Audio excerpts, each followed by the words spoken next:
Hi guys, कैसे हैं आप सब। स्वागत है आपका आज के इस नए वीडियो में। मेरा नाम है अंकित और आप देख रहे हैं साइंस साला। दोस्तों, आज की इस वीडियो में हम क्लास 11 का जो फर्स्ट चैप्टर है some basic concepts of chemistry उसका पार्ट 8 कवर कर रहे हैं, जिसमें हम mass percentage, mole fraction, molarity और मोलैरिटी को कवर करेंगे। दोस्तों, इससे पहले मैं इसके 7 पार्ट और बना चुका हूँ। आप आई बटन पर क्लिक कर उन सारे पार्ट्स को देख सकते हैं। तो इस वीडियो को लास्ट तक देखिए। इन सारी चीज़ों के बारे में हम जानेंगे, इनके फंक्शन समझेंगे, इनके फॉर्मूले समझेंगे और कैसे क्वेश्चन को सॉल्व किया जाएगा। एग्जाम्पल के साथ हम ये बात देखने वाले हैं। वीडियो को लाइक करें, चैनल को अभी सब्सक्राइब करें, बेल आइकन को भी दबाएं ताकि आगे आने वाली वीडियोस आपको सबसे पहले मिलें। दोस्तों, हमारा सबसे पहला जो टॉपिक है वो आता है मास परसेंट। इसमें हम किसी भी सब्सटेंस की मास परसेंट आसानी से निकाल सकते हैं। इसका फॉर्मूला होता है mass percent is equals to mass of solute upon mass of solution into 100। इसमें हम जो भी सॉल्यूट किसी भी एक सॉल्वेंट में डालते हैं उसका मास लगाना होता है और अपॉन में हम वैल्यू लगाते हैं पूरे सॉल्यूशन के मास की। आपको पता होना चाहिए कि जो सॉल्यूशन होता है वो दो चीज़ों से मिलकर बना होता है। जब हम किसी सॉल्यूट को किसी सॉल्वेंट में डालते हैं तो सॉल्यूशन बनता है। ठीक है, तो एक एग्जाम्पल की मदद से हम इसको सॉल्व करके देखते हैं। यहाँ पर क्वेश्चन दिया हुआ है, a solution is prepared by adding 2 grams of substance A. एक सब्सटेंस ए है जिसकी अमाउंट कितनी है, 2 ग्राम। ठीक है, उसको एक 18 ग्राम सॉल्वेंट जो कि वाटर है उसमें डाला जाता है और एक सॉल्यूशन तैयार किया जाता है। तो ये पूछ रहे हैं कि उस सॉल्यूशन में जो सब्सटेंस ए है उसकी मास परसेंट क्या है। तो फॉर्मूला हमारे पास दिया हुआ है कि is equals to mass of A यानी कि सॉल्यूट का mass upon mass of solution. तो अब ये जो मास ऑफ सॉल्यूशन है इसमें सॉल्वेंट और सॉल्यूट दोनों का मास हमें ऐड करना है। ठीक है, तो फटाफट से हम मास ऑफ ए जो है उसकी वैल्यू कितनी थी, 2 ग्राम थी, अपॉन मास ऑफ सॉल्यूशन लगाना है मान लिए। तो जब मास ऑफ सॉल्यूशन लगाएंगे तो सॉल्यूशन में क्या चीज़ है, सॉल्वेंट भी प्रेजेंट है और सॉल्यूट प्रेजेंट है। तो दोनों के मास को ऐड करके लगाएंगे तब हमारा मास ऑफ सॉल्यूशन बनेगा। तो मास ऑफ हमारा जो सॉल्यूट है वो 2 ग्राम प्लस सॉल्वेंट का कितना है, वाटर का 18 ग्राम। तो दोनों को ऐड कर दिया तो हमारा सॉल्यूशन का मास बन गया। तो 2/20 इंटू 100, इससे हमने कैलकुलेट करके जो हमारी वैल्यू आएगी वो कितनी आएगी, 10%। तो हमारी मास परसेंट ऑफ सॉल्यूट कितनी आ गई, 10%। इस तरीके के क्वेश्चन आपको सॉल्व करने हैं इस फॉर्मूले की मदद से। ठीक है, अब चलते हैं अपने सेकंड टॉपिक की तरफ। हमारा जो सेकंड टॉपिक है वो है मोल फ्रैक्शन। ये क्या होता है दोस्तों, इसकी डेफिनेशन क्या कहती है, ध्यान से सुनिए। It is the ratio of number of moles of a particular component to the total number of the moles of the solution. ठीक है, तो इसके लिए जो फॉर्मूला होता है उसके लिए क्या लिखा गया है, इसी चीज के लिए लिखा गया है कि मोल फ्रैक्शन ऑफ ए। कोई भी 2 कंपोनेंट हो सकते हैं, एक ए हो सकता है, एक बी हो सकता है। ठीक है, तो हमें जिस भी कंपोनेंट की, पर्टिकुलर कंपोनेंट बोला गया ना, तो जिस भी कंपोनेंट का मोल फ्रैक्शन निकालना होगा उसको हम उसके मोल्स को हम ऊपर लिखेंगे। तो मोल फ्रैक्शन ऑफ ए निकालना है मान लिए, तो number of moles of A upon number of moles of solution, यानी कि ए और बी मिलकर ही तो सॉल्यूशन बनाएंगे। ये एक सॉल्यूट होगा, एक सॉल्वेंट होगा। तो number of moles of solution, इसमें हम दोनों के जो मोल्स होंगे उनको ऐड कर अपॉन में लिखेंगे। ठीक है, तो लिखा गया है कि ईटा ए अपॉन ईटा ए प्लस ईटा बी।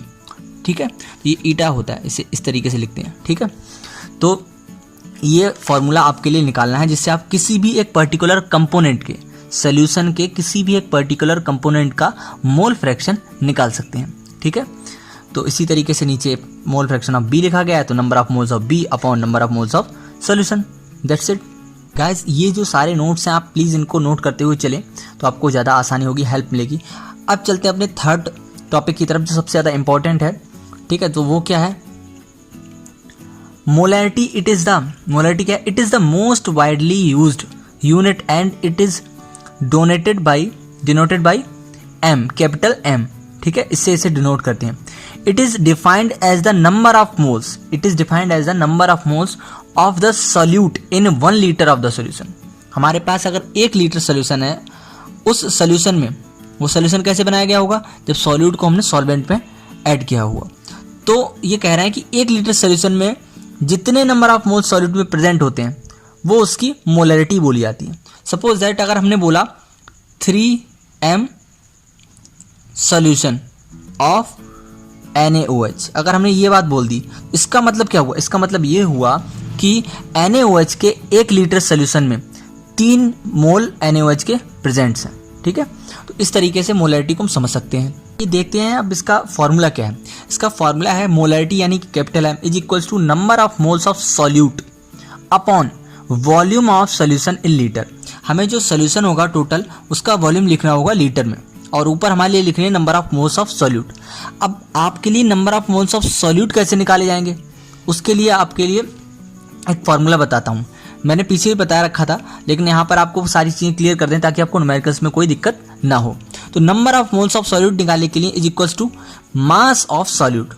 जो सॉल्यूट दिया होगा उन्होंने बता रखा होगा 3 ग्राम सॉल्यूट, 4 ग्राम NaOH या 5 ग्राम NaOH, तो उन्होंने क्या दे रखा होगा, मास दे रखा होगा, उसकी वैल्यू दे रखी होगी कि कितनी अमाउंट में हमने सॉल्यूट लिया है। तो आपको मास of solute upon molar mass of solute, जो भी सॉल्यूट हो उसका मोलर मास आपको निकालना है, उसकी वैल्यू लगा देनी है, तो आपके number of moles of solute निकल आएंगे। ठीक है, ये फॉर्मूला होता है। मोलर मास मैंने निकालना पिछली वीडियोस में बताया ही, आप सेपरेट वीडियो है, आप प्लेलिस्ट में जाके आई बटन पर क्लिक करके देख सकते हैं। ठीक है, तो फटाफट से हम एक एग्जांपल देखते हैं इसका। गाइस इसमें बता रखा है, पूछा है कैलकुलेट द मोलैरिटी, आपको मोलैरिटी फाइंड करनी है of NaOH in the solution prepared by dissolving it's 4 ग्राम। कितना डिसॉल्व किया गया दोस्तों, 4 ग्राम सॉल्यूट डिसॉल्व किया गया है in enough water to form कितने litre, 250 ml of solution. 250 ml of solution इन्होंने बनाया है, जिसमें 4 ग्राम NaOH इन्होंने ऐड किया है। तो आपको NaOH की मोलैरिटी फाइंड करनी है। तो दोस्तों हम बिना देर किए हुए फटाफट से फॉर्मूला लगाएंगे कि capital M is equal to number of moles of solute upon volume of solution. ठीक है, इन लीटर। तो अब क्या करना है, हमारे लिए number of moles of solute निकालना है। फॉर्मूला क्या था, mass of NaOH upon molar mass of NaOH। Solute हमारा क्या चीज़ है, NaOH ही तो है, तो mass of NaOH upon molar mass of NaOH। Mass of NaOH इन्होंने दे रखा है कितना, 4 ग्राम दे रखा है। ठीक है, 4 ग्राम डाला है, और मोलर मास हमने निकालना आपको बताया ही है। आप NaOH का जब मोलर मास निकालेंगे तो ये 40 आएगा, अपॉन यहाँ पे 250 ml दे रखा था, हमें लगाना किस में है, इन लीटर लगाना है। ठीक है, तो हमने यहाँ पे इसे लीटर में कन्वर्ट कर लिया, 0.250 लीटर हो गया हमारा। इसे सॉल्व करेंगे तो इसकी वैल्यू कितनी आएगी, 0.1 मोल। कितने मोल निकल के आएंगे, number of moles of solute कितने आए, 0.1 मोल आ गए। ठीक है, अपॉन ये क्या है, वॉल्यूम ऑफ सोल्यूशन। इसे सॉल्व करने के बाद कितने मोल आ गए, ये कैपिटल M की वैल्यू कितनी आ गई, 0.4 मोल पर लीटर। ठीक है, इसे ऊपर इन्वर्स में लिखा गया इसलिए लीटर इन्वर्स है। ठीक है, तो कितने हैं, इन्होंने बताया कि मोलैरिटी जो आई वो आई कि 0.4 मोल 1 लीटर सोल्यूशन में डिसॉल्व है। तो आंसर हमारा 0.4 मोलैरिटी आ गया। अब यहाँ पे एक नोट वाली बात है, ध्यान देने वाली बात है कि ये बता रहे हैं कि molarity of solution depends upon temperature. किसी भी सोल्यूशन की मोलैरिटी टेम्परेचर पर डिपेंड होती है। क्यों, because volume of solution is temperature dependent. जो नीचे सोल्यूशन का जो वॉल्यूम है वो टेम्परेचर पर डिपेंड करता है। अगर ये वेरी करेगा तो हमारी मोलैरिटी भी वेरी करनी शुरू हो जाएगी। तो आपको इस बात का ध्यान रखना है। गाइस अब बात कर लेते हैं मोलैरिटी की।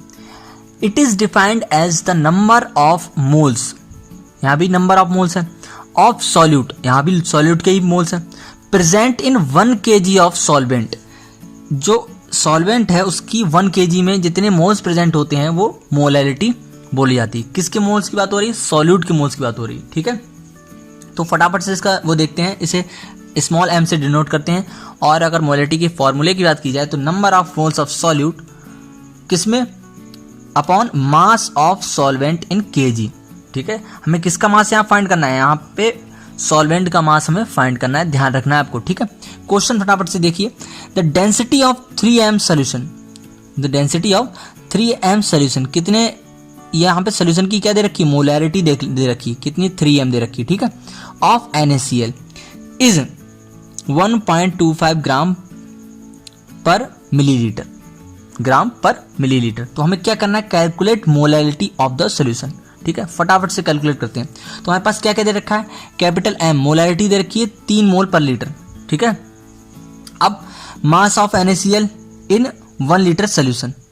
हमें क्या करना होगा, मास ऑफ सॉल्वेंट फाइंड करना है, मास ऑफ सॉल्वेंट फाइंड करना है।